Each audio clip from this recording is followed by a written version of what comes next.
Welcome to Metaphysics King. Have you heard about the supernatural incident in Tianjin funeral home that shocked China? The fortune teller calculated that the victim's body was sent to the funeral home, and the relatives of the deceased came to the funeral home to drip blood and burn incense to inspect the corpse. Unexpectedly, the smoke floated above a corpse as if it was alive, hovering for a long time and refusing to dissipate. The degree of horror is probably beyond your cognition. Welcome to watch the Metaphysical King Funeral Home Corpse Search Incident, which is a real incident that happened in a funeral home in Tianjin. It is said that Li Zongping has been working in the funeral home for 5 years since the accident. In these 5 years, he has leaned on the window countless times to smoke and think about whether to change jobs. After all, dealing with the dead every day is a bit unlucky. In addition, the funeral home is full of old men, and it is impossible to find a woman to relax. At this moment, his sexual desire is almost unbearable, but he only has a junior high school diploma, and he thought about it and gave up. What I want to share with you today is a supernatural event that Li Zongping encountered one night. It was his turn to be on night shift that night, and he was lying in the duty room sleeping as usual. But late at night, he was awakened by the sound of knocking on the door.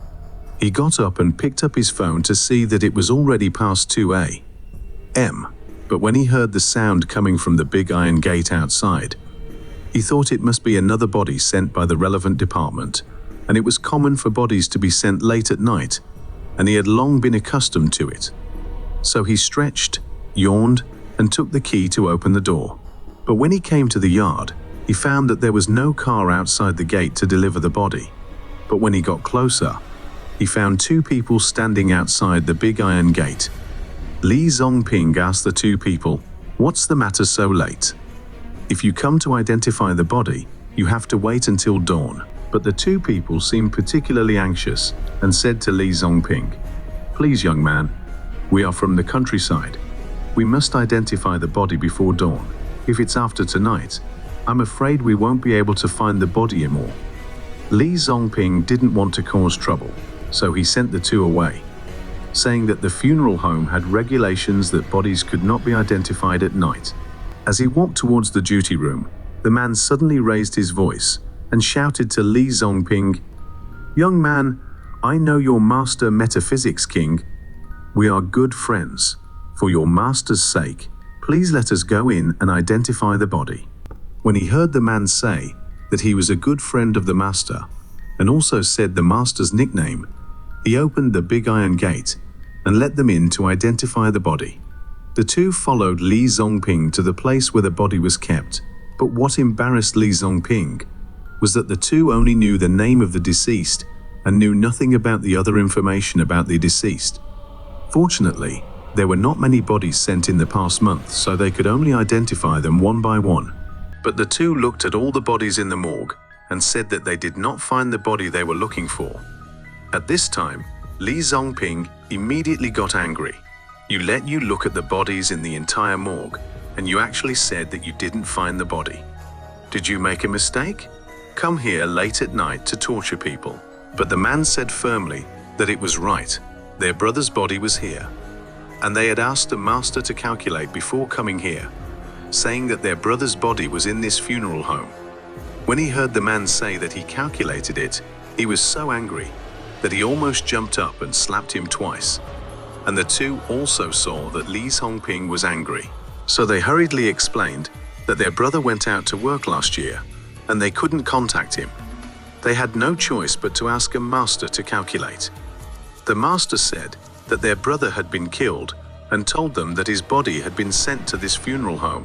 The master also told them how to find the body.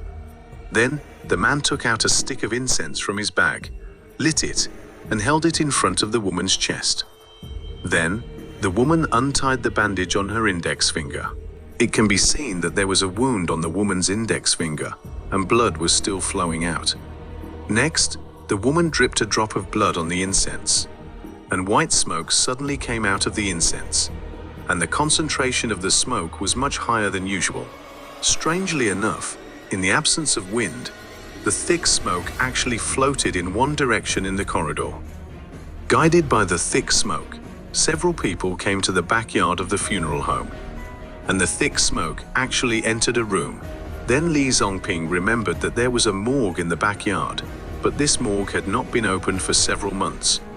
Seeing that things had come to this point, Li Zongping had no choice but to open the door of the morgue and let them identify the bodies.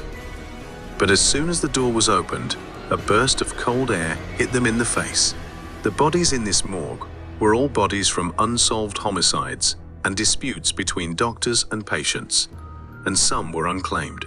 When Li Zongping turned on the light, he saw that the thick smoke was hovering over a body, and the woman saw this scene and rushed to the body. Although the body was unrecognizable, after repeated confirmation, it was indeed their brother who was claimed because of the body. The police also checked the suspects one by one based on the clues left on the body, and finally, the police arrested the murderer. This incident made Li Zongping think deeply for a long time. If they had not been allowed to come in to identify the body that night, I don't know how long the body would have been wrongfully parked in the morgue.